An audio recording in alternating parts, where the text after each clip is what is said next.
मुंह की बदबू ऐसे गायब होगी जैसे कभी थी ही नहीं। Bad breath remedy. मेरे प्यारे आत्मन, रुको, एक पल के लिए रुक जाओ। सोचो उस पल के बारे में जब तुम किसी के बहुत करीब गए हो बात करने के लिए, हंसने के लिए, अपनी बात कहने के लिए, और अचानक तुम्हें खुद अपनी सांस का एहसास हो गया और उसी पल तुमने पीछे हट जाना बेहतर समझा।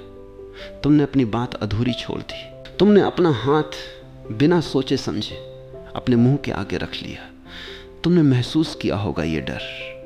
किसी से बात करते वक्त कितनी भी अच्छी बात क्यों ना हो, मन के किसी कोने में एक चिंता बैठी रहती है, कहीं मेरे मुंह से बदबू तो नहीं आ रही। ये डर तुम्हें पीछे धकेलता है, दूरी बनवाता है, यहां तक कि उन लोगों से भी जिनसे तुम सबसे ज्यादा करीब होना चाहते हो। तुमने आजमाए होंगे कितने ही उपाय, मिंट, गम, माउथ वॉश, तेज खुशबू वाले परफ्यूम भी शायद कुछ घंटों के लिए राहत मिली होगी, लेकिन फिर वही बदबू चुपचाप लौट आई और उसके साथ वही शर्म, वही झिझक, वही डर। मैं जानता हूं मेरे प्रिय, ये कोई शारीरिक तकलीफ नहीं है जो सिर्फ दर्द दे। ये वो तकलीफ है जो तुम्हारे आत्मविश्वास को चुपचाप कुतरती रहती है। ये वो तकलीफ है जो तुम्हें अपनों से भी दूर कर देती है, जो तुम्हें अपनी ही आवाज़ से डरा देती है।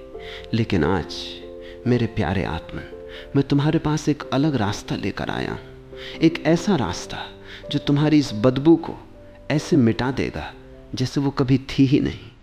ये कोई महंगा उत्पाद नहीं है, ये कोई अस्थाई छुपाव नहीं। ये वो ज्ञान है जो सदियों से हमारी मिट्टी में, हमारी रसोई में, हमारे पूर्वजों के अनुभव में बसा हुआ है। लेकिन इससे पहले कि मैं तुम्हें वो उपाय बताऊं, मुझे तुम्हें एक कहानी सुनानी है। एक शहर था, नदी के किनारे बसा हुआ।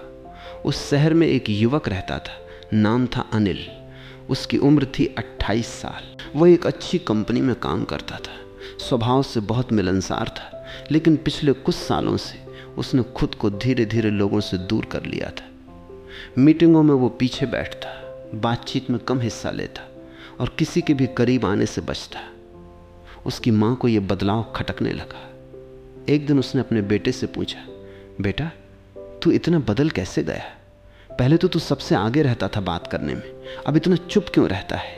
अनिल ने बहुत झिझकते हुए आंखें नीची किए, कहा, माँ मुझे लगता है मेरे मुंह से बदबू आती है। मैं देखता हूँ जब मैं किसी के करीब बात करता हूँ तो लोग हल्के से पीछे हट जाते हैं। मुझे बहुत शर्म आती है, इसीलिए मैं दूरी बनाकर रखने लगा हूँ। माँ का दिल भर आया। वो अपने बेटे को लेकर गांव में रहने वाली अपनी बूढ़ी मौसी के पास गई, जिनका नाम था सुभद्रा, जो अपने समय में गांव की सबसे बड़ी वैद्य मानी जाती थी।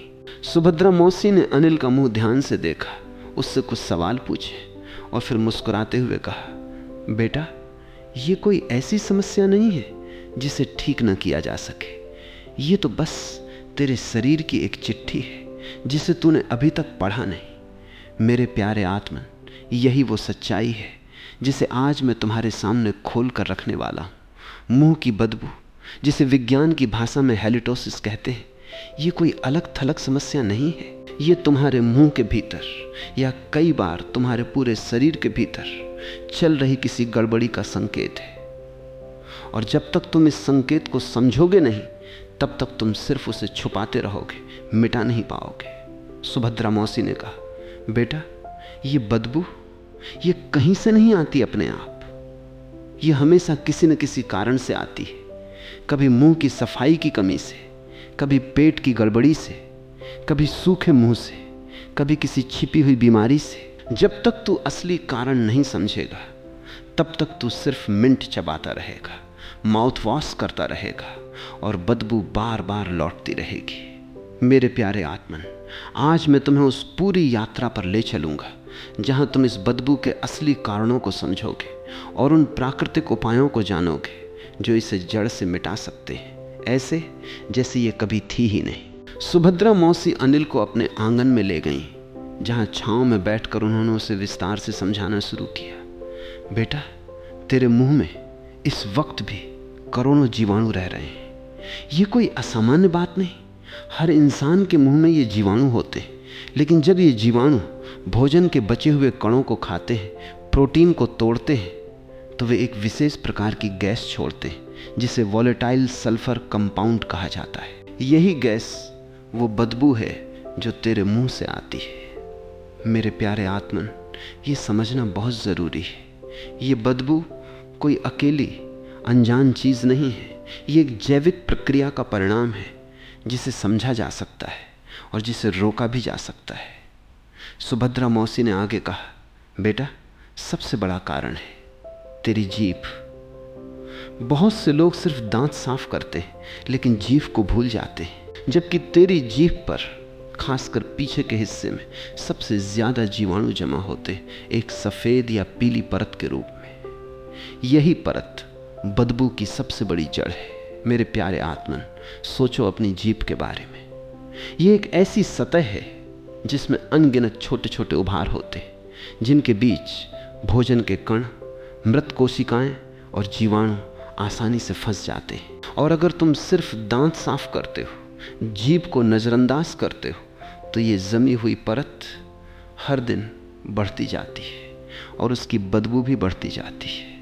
अब सुभद्रा मौसी ने अगला कारण बताया, बेटा, दूसरा बड़ा कारण है सूखा मुंह। जब तेरे मुंह में पर्याप्त लार नहीं बनती तो जीवाणुओं को पनपने का ज्यादा मौका मिलता है। लार ये प्रकृति का दिया हुआ सबसे बड़ा रक्षक है। ये मुंह को साफ करती रहती है, जीवाणुओं को बहा ले जाती है और उन्हें बेअसर करती है। मेरे प्यारे आत्मन, सोचो कब तुम्हारा मुंह सबसे ज्यादा सूखता है? सुबह उठते ही, जब तुम रात भर मुंह बंद करके या कई बार मुंह खोलकर सोए होते हो और लार का बनना धीमा पड़ जाता है। यही कारण है कि सुबह उठते ही हर इंसान की सांस में कुछ न कुछ बदबू होती है। ये पूरी तरह स्वाभाविक है, लेकिन अगर ये बदबू दिन भर बनी रहे तो ये चिंता की बात है। सुभद्रा मौसी ने कहा, बेटा, और तीसरा बड़ा कारण है तेरा पेट। बहुत लोग नहीं जानते, लेकिन तेरे पेट की सेहत तेरी सांसों को भी प्रभावित करती है। अगर तेरा पाचन ठीक से नहीं हो रहा, अगर तुझे एसिडिटी की समस्या है, कब्ज की समस्या है, तो ये गड़बड़ी कई बार तेरी सांसों में भी झलकती है। मेरे प्यारे आत्मन, ये बात बहुत गहरी है। तुम्हारा शरीर एक संपूर्ण तंत्र है जहां हर हिस्सा दूसरे हिस्से से जुड़ा हुआ है। मुंह की बदबू सिर्फ मुंह की समस्या नहीं, ये कई बार तुम्हारे पूरे पाचन तंत्र की गड़बड़ी का संकेत भी हो सकती है। अब सुभद्रा मौसी ने चौथा कारण बताया, बेटा, और कई बार ये बदबू दांतों की सड़न से या मसूड़ों की बीमारी से भी आती है, जिसकी हमने पहले भी बात की थी। अगर तेरे मुंह में कोई गहरा गड्ढा है जिसमें भोजन फंसता रहता है, तो वहां से भी लगातार बदबू आती रहेगी, चाहे तू कितना भी ब्रश कर लेफ्टिनेंट। मेरे प्यारे आत्मन, और पांचवा कारण है जिसे बहुत कम लोग जानते हैं, कुछ खास खाद्य पदार्थ जैसे प्याज, लहसुन और कुछ मसाले। जब ये भोजन पचता है तो इनके कुछ तत्व रक्त में मिल जाते हैं और फेफड़ों तक पहुंचकर तुम्हारी सांस के जरिए बाहर निकलते हैं। इसीलिए सिर्फ मुंह साफ करने से भी इस तरह की बदबू पूरी तरह नहीं जाती जब तक शरीर उस भोजन को पूरी तरह पचा न ले। सुभद्रा मौसी ने आगे कहा, बेटा, और छठा कारण है तंबाकू, धूम्रपान।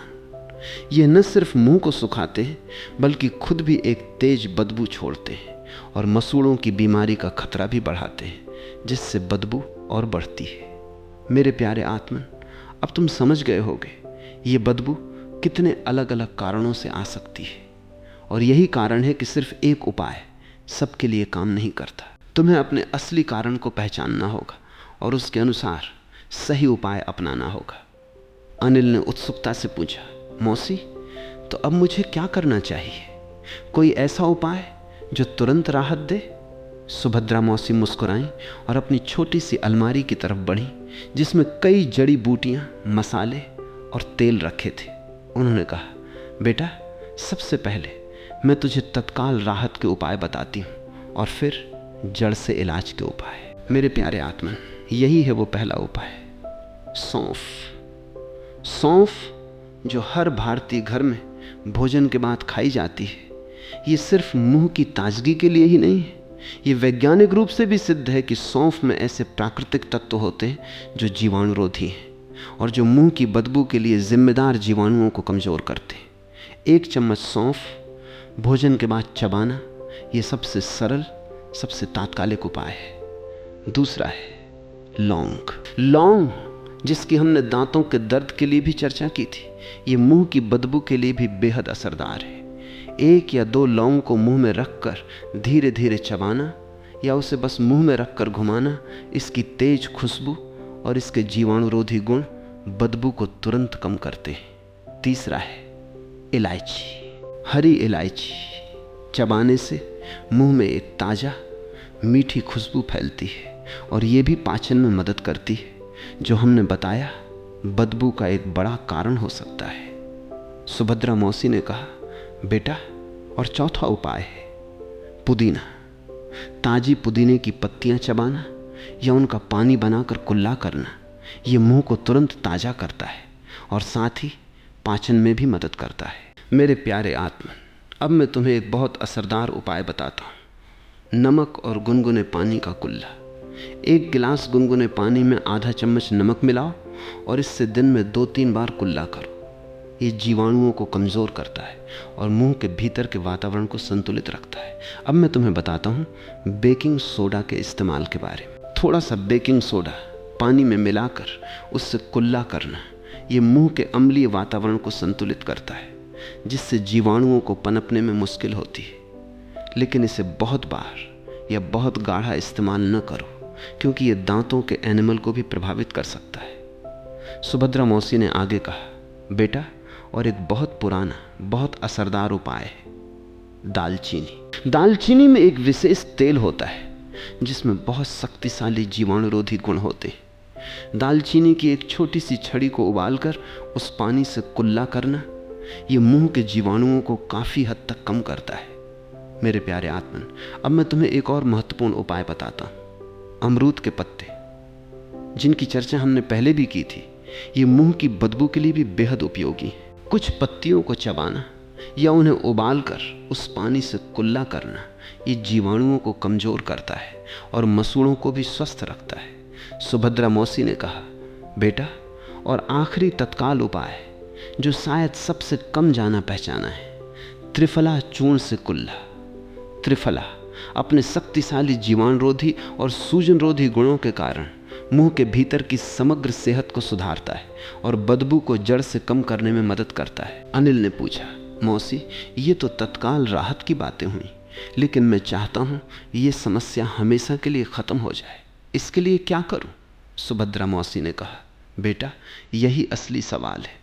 अब मैं तुझे वो पूरी दिनचर्या बताती हूँ जो इस बदबू को जड़ से मिटा सकती है, ताकि ये दोबारा न लौटे। मेरे प्यारे आत्मन, सबसे पहली और सबसे महत्वपूर्ण बात, जीभ की सफाई। जैसा मैंने पहले बताया, तुम्हारी जीभ पर जमी परत बदबू की सबसे बड़ी जड़ है। रोज सुबह दांत साफ करने के बाद एक साफ जीभ खुरचनी से धीरे धीरे जीभ को आगे से पीछे की तरफ खुरचो, कई बार, जब तक वो सफ़ेद परत पूरी तरह न निकल जाए। ये एक अकेली आदत बदबू को काफ़ी हद तक कम कर सकती है। सुभद्रा मौसी ने कहा, बेटा, और अगर तुझे जीभ खुरचनी न मिले तो एक साफ चम्मच के उल्टे हिस्से से भी ये काम किया जा सकता है, या फिर ब्रश के पिछले हिस्से से, अगर उसमें जीभ साफ करने के लिए बना हुआ हिस्सा हो। मेरे प्यारे आत्मन, दूसरी महत्वपूर्ण बात, सही तरीके से नियमित रूप से ब्रश करना। दिन में 2 बार कम से कम 2 मिनट तक हर दांत को, हर कोने को ध्यान से साफ करना, ये बुनियादी नींव है। और रात को सोने से पहले धागे से दांतों के बीच की सफाई भी जरूरी है, क्योंकि वहाँ फंसा हुआ भोजन रात भर सड़कर सुबह की बदबू का एक बड़ा कारण बनता है। तीसरी बात, ऑयल पुलिंग, यानी सुबह खाली पेट तेल से कुल्ला करना। 1 चम्मच तिल का तेल या नारियल का तेल मुंह में लेकर 10 से 15 मिनट तक घुमाना, फिर थूक देना। ये मुंह के भीतर की गहरी सफाई करता है, जीवाणुओं की संख्या को काफ़ी हद तक कम करता है। सुभद्रा मौसी ने कहा, बेटा, चौथी बात जो शायद सबसे ज़्यादा नज़रअंदाज की जाती है, पर्याप्त पानी पीना। जब तेरे शरीर में पानी की कमी होती है तो लार भी कम बनती है, और जैसा मैंने बताया, लार ही तेरे मुंह की सबसे बड़ी रक्षक है। दिन भर थोड़ा थोड़ा पर्याप्त पानी पीते रहो मेरे प्यारे आत्मन। 5वीं बात, नियमित रूप से कुरकुरे फल और सब्जियां खाना, जैसे सेब, गाजर, खीरा। इन्हें चबाने से प्राकृतिक रूप से मुंह की सफाई होती है और लार का उत्पादन भी बढ़ता है। सुभद्रा मौसी ने आगे कहा, बेटा 6ठी बात, अपने पेट का ख्याल रखना। अगर तुझे कब्ज की समस्या है, अगर तेरा पाचन ठीक से नहीं होता, तो इसे नज़रअंदाज मत करना। सुबह गुनगुना पानी पीना, रेशेदार भोजन खाना, नियमित रूप से शौच जाना, ये सब तेरी सांसों को भी ताज़ा रखने में मदद करेगा मेरे प्यारे आत्मा। 7वीं बात, तंबाकू, धूम्रपान से दूरी। अगर तुम्हें यह लत है तो इसे छोड़ने का प्रयास करो, क्योंकि यह न सिर्फ बदबू का सीधा कारण है, बल्कि यह तुम्हारे मुंह की समग्र सेहत को भी बहुत नुकसान पहुंचाता है। सुभद्रा मौसी ने कहा, बेटा 8वीं और आखिरी बात, नियमित रूप से हर 6 महीने में दांतों की जांच करवाना। कई बार बदबू का कारण कोई छिपी हुई सड़न या मसूड़ों की बीमारी होती है, जिसे सिर्फ एक प्रशिक्षित नज़र ही पहचान सकती है मेरे प्यारे आत्मा। ये सारी बातें अगर तुम इन्हें अपनी दिनचर्या में शामिल कर लो, धैर्य के साथ, निरंतरता के साथ, तो ये बदबू धीरे धीरे जड़ से मिटने लगेगी। अनिल ने पूछा, मौसी क्या खाना पीना भी इसमें कोई भूमिका निभाता है? क्या कुछ ऐसा है जो मुझे खाने से बचना चाहिए? सुभद्रा मौसी ने कहा, बेटा बिल्कुल, जो तू खाता है वो सीधे तेरी सांसों को प्रभावित करता है। आओ मैं तुझे बताती हूँ किन चीज़ों से बचना चाहिए और किन चीज़ों को अपनाना चाहिए मेरे प्यारे आत्मा। सबसे पहले बात करते उन चीज़ों की जो बदबू बढ़ाती हैं। प्याज और लहसुन, जैसा मैंने पहले बताया, इनके तत्व रक्त में मिलकर फेफड़ों तक पहुँचते हैं और घंटों तक सांस में बदबू बनी रह सकती है। इसका मतलब ये नहीं कि तुम इन्हें कभी मत खाओ, ये हमारे भोजन का स्वाभाविक हिस्सा है, लेकिन अगर किसी खास मौके पर किसी के करीब बात करनी हो तो इन्हें थोड़ा संयम से खाओ। दूसरा है बहुत ज़्यादा चीनी और मीठा, जैसा हमने दांतों की बात में भी सीखा, ज़्यादा मीठा जीवाणुओं को भोजन देता है जिससे बदबू बढ़ती है। तीसरा है बहुत ज़्यादा प्रोसेस्ड पैकेट का भोजन और बहुत ज़्यादा मांसाहारी भोजन, खासकर अगर पाचन कमज़ोर हो, क्योंकि ये पचने में ज़्यादा समय लेता है और अगर ठीक से न पचे तो इसकी गैस सांसों में भी झलक सकती है। चौथा है शराब और कॉफ़ी का ज़्यादा सेवन। ये दोनों ही मुंह को सुखाते हैं, लार का उत्पादन कम करते हैं, जिससे जीवाणुओं को ज़्यादा मौका मिलता है। सुभद्रा मौसी ने कहा, बेटा अब मैं तुझे बताती हूँ वो चीज़ें जो तेरी सांसों को ताज़ा रखने में मदद करती हैं। सबसे पहले हरी सब्जियां, विशेष रूप से पालक, धनिया, पुदीना। इनमें क्लोरोफिल होता है जो प्राकृतिक रूप से बदबू को बेअसर करने में मदद करता है मेरे प्यारे आत्मन। दूसरा है दही और छाछ। ये प्रोबायोटिक तत्वों से भरपूर होते हैं जो पेट के अच्छे जीवाणुओं को बढ़ाते हैं और पाचन को बेहतर बनाते हैं, जिसका सीधा असर सांसों पर भी पड़ता है। तीसरा है ग्रीन टी। इसमें ऐसे तत्व होते हैं जो मुंह के जीवाणुओं को कमज़ोर करते हैं और सांसों को ताज़ा रखते हैं। चौथा है सेब, गाजर, खीरा जैसे कुरकुरे फल सब्जियां, जिनकी हमने पहले भी चर्चा की। ये प्राकृतिक रूप से मुंह की सफाई करते हैं। सुभद्रा मौसी ने कहा, बेटा और सबसे ज़रूरी बात, नींबू पानी। सुबह गुनगुने पानी में नींबू निचोड़ कर पीना, ये न सिर्फ पाचन के लिए अच्छा है, बल्कि ये मुंह के भीतर के वातावरण को भी संतुलित करता है मेरे प्यारे आत्मन। अब मैं तुम्हें एक और महत्वपूर्ण बात बताता हूँ, भोजन के क्रम और समय की। अगर तुम बहुत देर तक भूखे रहते हो तो मुंह सूखने लगता है और भूख की वजह से पेट में जो एसिड बनता है वो भी कभी कभी सांसों में झलक सकता है। इसीलिए नियमित अंतराल पर हल्का हल्का भोजन करते रहना, ये भी सांसों को ताज़ा रखने में मदद करता है। अनिल ने कहा, मौसी मुझे एक और बात परेशान करती है। कभी कभी मुझे लगता है तनाव में रहने पर मेरी ये समस्या और बढ़ जाती है। क्या ये सच है? सुभद्रा मौसी ने गहरी सांस ली और कहा, बेटा बिल्कुल सच है।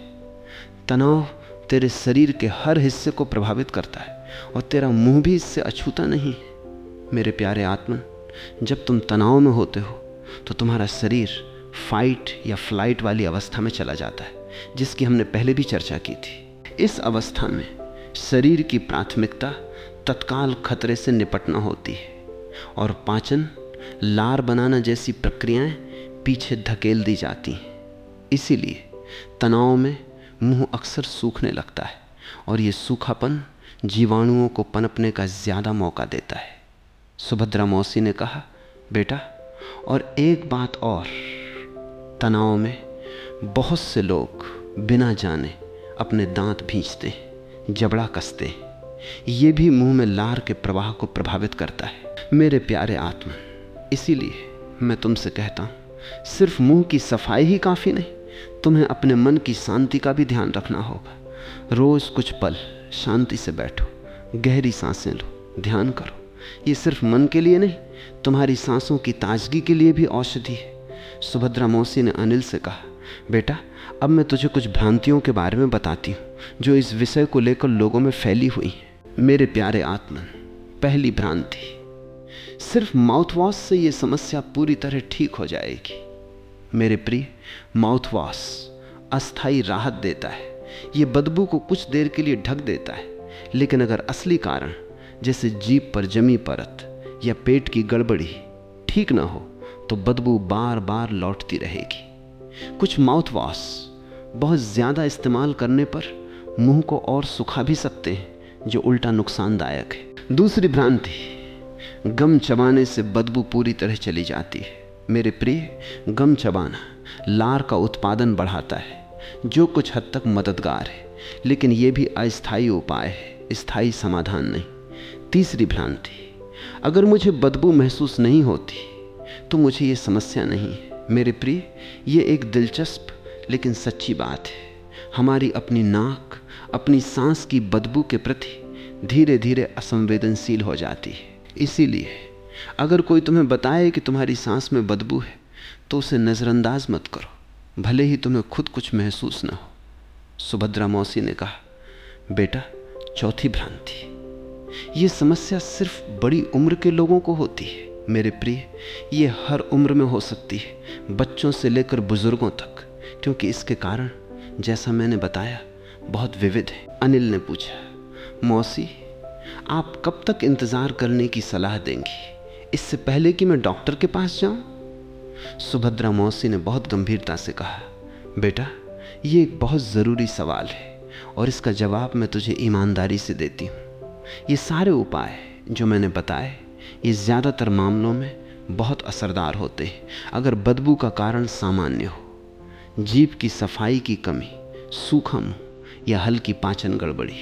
मेरे प्यारे आत्मन, लेकिन अगर तुमने ये सारे उपाय 2-3 हफ्तों तक ईमानदारी से अपनाए और फिर भी बदबू बनी रहे, या अगर इसके साथ मुंह में लगातार कड़वा या धातु जैसा स्वाद रहे, मसूड़ों से बार बार खून आए, दांत हिलने लगे या गले में लगातार तकलीफ रहे, तो ये संकेत है कि कारण कुछ गहरा हो सकता है, जिसके लिए डेंटिस्ट या डॉक्टर से मिलना ज़रूरी है। सुभद्रा मौसी ने आगे कहा, बेटा कई बार यह बदबू साइनस की समस्या से, गले के संक्रमण से या कुछ दुर्लभ मामलों में लिवर या किडनी से जुड़ी किसी गड़बड़ी का भी संकेत हो सकती है। इसीलिए अगर घरेलू उपाय उचित समय तक अपनाने के बाद भी असर न करें तो बिना देर किए किसी योग्य चिकित्सक से मिलना यही सबसे बुद्धिमानी भरा कदम है। मेरे प्यारे आत्मन, ये बात मैं तुम्हें ईमानदारी से बताना चाहता हूँ। मैं तुम्हें झूठी उम्मीद नहीं देना चाहता कि हर बदबू हर हाल में सिर्फ घरेलू उपायों से ठीक हो जाएगी। ज़्यादातर मामलों में ये उपाय बहुत असरदार होते हैं, लेकिन अगर तुम्हारा शरीर कुछ अलग संकेत दे रहा हो तो उसे सुनना और सही समय पर विशेषज्ञ की मदद लेना ये भी उतना ही ज़रूरी है। अब मैं तुम्हें एक पूरी दिनचर्या बताता हूँ जो इन सारे उपायों को एक साथ समेटे हुए है। सुबह उठते ही तेल से कुल्ला करो 10 से 15 मिनट के लिए। इसके बाद अच्छी तरह ब्रश करो और जीभ जरूर साफ करो। नाश्ते से पहले गुनगुने पानी में नींबू निचोड़ कर पियो। दिन भर पर्याप्त पानी पीते रहो और भोजन के बाद सौंफ या इलायची चबाओ। अगर संभव हो तो दोपहर के भोजन के बाद भी हल्के हाथों से कुल्ला जरूर करो। रात को सोने से पहले धागे से दांत साफ करो, फिर अच्छी तरह ब्रश करो और जीभ फिर से साफ करो। सोने से पहले कुछ मिनट गहरी सांसें लो, मन को शांत करो। मेरे प्यारे आत्मन, ये कोई कठिन दिनचर्या नहीं, ये तो बस कुछ छोटी छोटी आदतें हैं जिन्हें अपनाने में ज़्यादा समय नहीं लगता, लेकिन इनका असर तुम्हारी सांसों पर, तुम्हारे आत्मविश्वास पर बहुत गहरा पड़ता है। मेरे प्यारे आत्मन, अब मैं तुम्हें एक और गहरी बात बताना चाहता हूँ जो शायद इस पूरी बातचीत की आत्मा है। ये बात है छुपाने और ठीक करने के बीच के फर्क की। सुभद्रा मौसी ने अनिल से कहा, बेटा तूने कितने महीने, कितने साल इस बदबू को छुपाने की कोशिश की, मिंट खाकर, दूरी बनाकर, चुप रहकर, लेकिन क्या तूने कभी सोचा ये छुपाना तुझे असली समस्या से कितना दूर ले गया? मेरे प्यारे आत्मन, ये बात बहुत गहरी है। जब हम किसी समस्या को छुपाते हैं तो हम उससे भागते हैं, हम उसका सामना नहीं करते, और जब तक हम उसका सामना नहीं करते तब तक हम उसे ठीक भी नहीं कर सकते। ये सिर्फ बदबू की बात नहीं है मेरे प्रिय। सोचो अपने जीवन के बाकी हिस्सों के बारे में। क्या तुमने कभी अपनी किसी और तकलीफ को भी ऐसे ही छुपाने की कोशिश नहीं की, मुस्कुराकर, ठीक होने का दिखावा करके, जबकि भीतर कुछ और चल रहा हो? सुभद्रा मौसी ने कहा, बेटा असली साहस छुपाने में नहीं है, सामना करने में है। जिस दिन तूने मुझसे अपनी असली तकलीफ बताई बिना शर्म के, उसी दिन से तेरे ठीक होने की यात्रा शुरू हो गई। मेरे प्यारे आत्मन, आज मैं तुमसे कहता हूँ, अगर तुम्हें भी ये तकलीफ है तो इसे छुपाओ मत, इससे शर्माओ मत। ये एक बहुत आम समस्या है जिससे लाखों लोग गुजरते हैं और जिसे समझदारी से, धैर्य से ठीक किया जा सकता है। अगर तुम्हारे किसी करीबी को ये समस्या है और तुम्हें लगता है ये उन्हें बताना चाहिए, तो इसे बहुत प्रेम से, बहुत नम्रता से करो, ताकि उन्हें शर्मिंदगी ना हो बल्कि उन्हें मदद का एहसास हो। अब मैं तुम्हें एक आखिरी बहुत भावुक बात कहना चाहता हूँ। मेरे प्यारे आत्मन, अगर तुमने इस बदबू के डर से खुद को लोगों से दूर कर लिया है, अगर तुमने अपनी हंसी, अपनी बातचीत, अपनी करीबी को दबा दिया है, तो जान लो ये सिर्फ शारीरिक समस्या नहीं है, ये तुम्हारी जिंदगी की खुशियों को भी छीन रही है। सुभद्रा मौसी ने अनिल को गले लगाया और कहा, बेटा आज से इन उपायों को अपना धैर्य के साथ, प्रेम के साथ, और जैसे जैसे तेरी सांसें ताज़ा होती जाएंगी वैसे वैसे तेरा आत्मविश्वास भी वापस लौटेगा। तू फिर से खुलकर हंसेगा, खुलकर बात करेगा, बिना किसी डर के, बिना किसी झिझक के। मेरे प्यारे आत्मन, अब मैं तुम्हें एक और सच्ची कहानी सुनाता हूँ। उसी शहर में कुछ महीनों बाद अनिल ने खुद अपने दफ्तर के एक सहकर्मी को इसी तरह की समस्या से जूझते देखा।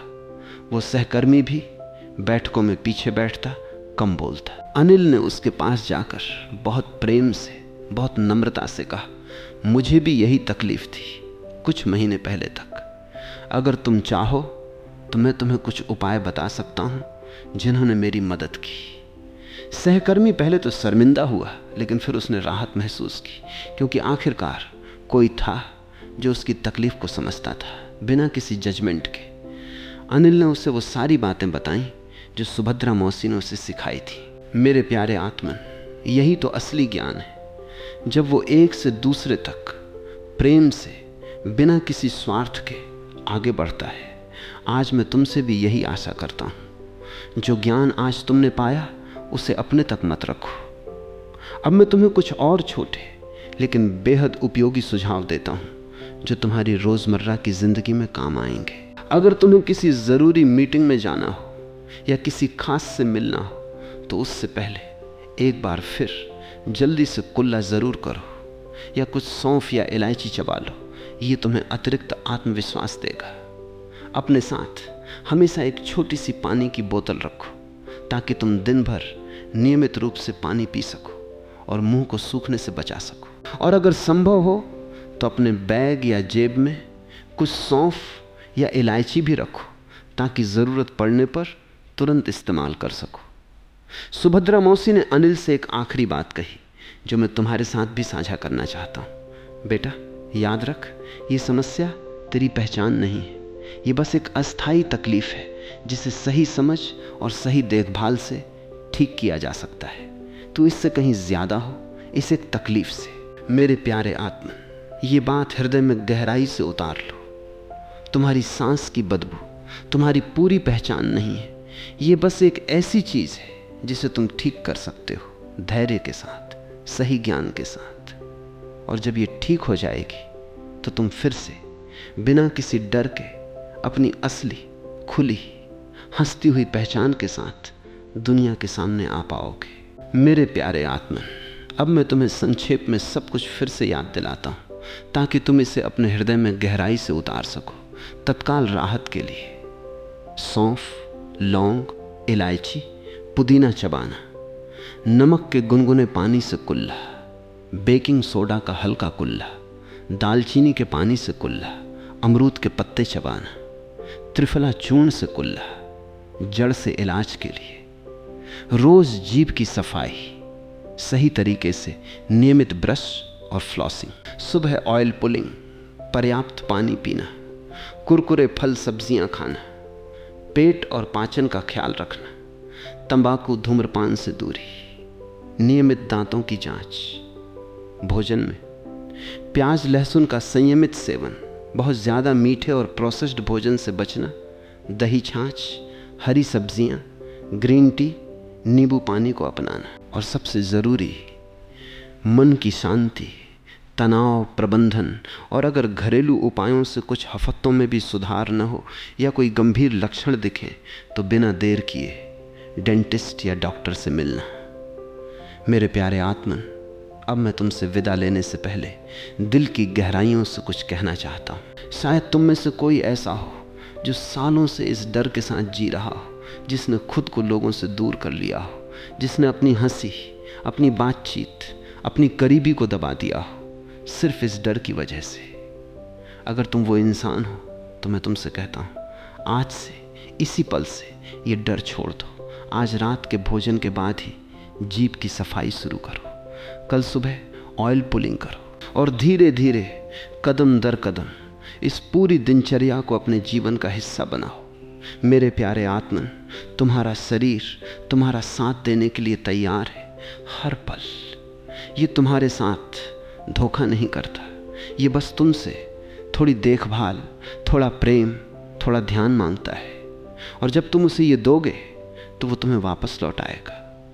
ताजी सांसें, खुली मुस्कान और वो आत्मविश्वास जो तुमने न जाने कब से खो दिया था। अपना ख्याल रखना मेरे प्यारे आत्मन, अपने शरीर से प्रेम करना और याद रखना, सबसे बड़े परिवर्तन सबसे छोटे, सबसे सरल कदमों से शुरू होते हैं।